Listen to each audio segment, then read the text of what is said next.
So, Senator Skelos, on the budget. Yeah. Obviously, a portion of the budget was passed yesterday in the emergency extender. What can you tell us about where budget negotiations are? Are you being included? Where are we in the budget process? Well, JT, actually, 40% of the budget was passed without any conference committee discussions, nor there really being a fiscal plan where all the open issues are put out for public scrutiny. I think you may remember at the last leaders meeting last week, Senate Republicans, Assembly Republicans were promised by the leaders and the governor that they would score or mark, however you want to put it, the reductions that were in the Senate resolution and the Assembly resolution, but even more important, where there were agreements among the governor and the two Democrat leaders in the Senate and the Assembly, that would be also scored for our review. Senator Kruger on the floor yesterday indicated we had received that information, and it's totally untrue. We have not received it. This is just a bad way to budget.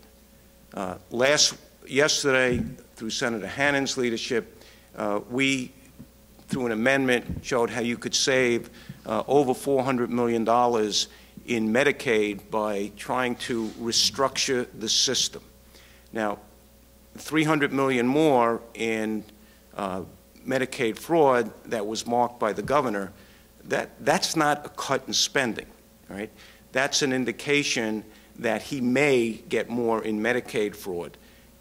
But he refuses still to do finger imaging or in-person interviews for those who prospectively would go into the Medicaid system, and I think that's wrong. So you can score anything you want when it comes to Medicaid fraud, but unless you have the tools and the desire to go after the fraud, it's just not going to happen. In terms of negotiations, the answer is we have not been included in the discussions. There will be a leaders meeting tomorrow, and up to this point, the three Democrat branches are basically saying no Republicans in the room. Senator, I understand your point about being left in negotiations, but why not vote for cuts? I mean, you said you're Republicans, you support smaller government. Why not just vote for cuts, worry about restructuring? We showed $400 million. No, in terms of restructuring the system, unless at some point we say it's got to start now, it's never going to happen. We're looking at 37% increase in Medicaid in the next 3 years. The FMAP money does not appear that it's going to be coming. It's not in any of the resolutions or budget bills in Washington. And we are facing an enormous hit on the state treasury next year. You have to start now. So why not cut? There's a 4% Because that's right. Right now, up to this point, there's a 4% increase. We did propose cuts for over $400 million in additional cuts. But we also don't believe that you budget by extenders every week. That's not how you budget. You budget by bringing all the numbers together, the different issues. We don't know what restorations they've made. They talk about restorations. We don't know if there are any taxes. I mean, and fees. So you're just dealing piecemeal, and it just doesn't work that way. And it's not fair to our constituents. You know, the Senate Republicans, we represent approximately 50% of the state. And yet we're being totally excluded from these negotiations. That's wrong. And last year, we were promised no tax increases by the Senate Democrats, and we had a cut in spending, $13 billion more in spending, $11 billion more in taxes, a payroll tax on the island. They are now the fans of property tax relief. They eliminated the STAR program. And a lot of this, and from a Long Island point of view, because I think this is very important for JT, the school aid increase last year, Long Island got 5% of the statewide average, when normally we get 13%. So this is what happens when you go behind closed doors. There's no sense of fairness or balance. We understand that there are going to be cuts this year, but there has to be a regional fairness that exists as you go through this budget process. And when you're totally excluded, it's just the wrong way to go.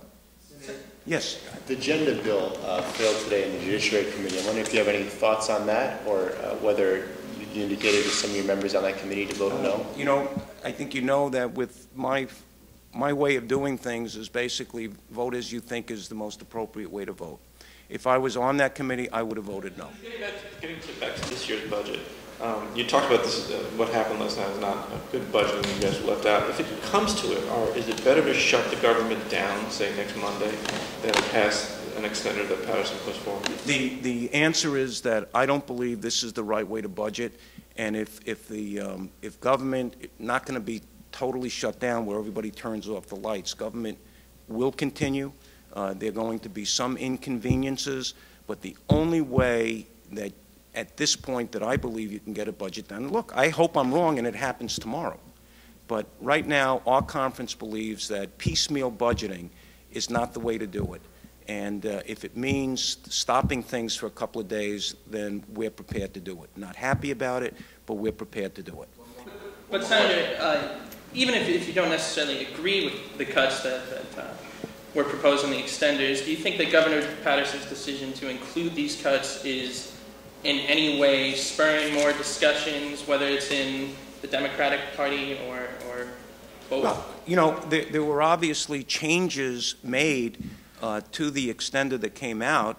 I believe the governor in his original extender had more cuts in the area of Medicaid and other types of spending, which the Senate Democrats, and they pointed this out on the floor yesterday, certain restorations, you know, were made. But we did show how you could easily save $400 million within the Medicaid system, and you know, we could show millions and hundreds of millions more in savings as we did during the deficit reduction plan. The problem is they're not listening, whether it's the governor, and I've extended to him for over a year the opportunity to work with him, to work with the Senate Democrats in trying to formulate a fair budget, even though it's a difficult budget. But in all instances, we've been denied public access to working with them, and certainly not at all invited behind closed doors. But do you think that his strategy has gotten us any closer to a budget agreement? You know what? I think it probably has a little bit. But again, it's not the way to budget.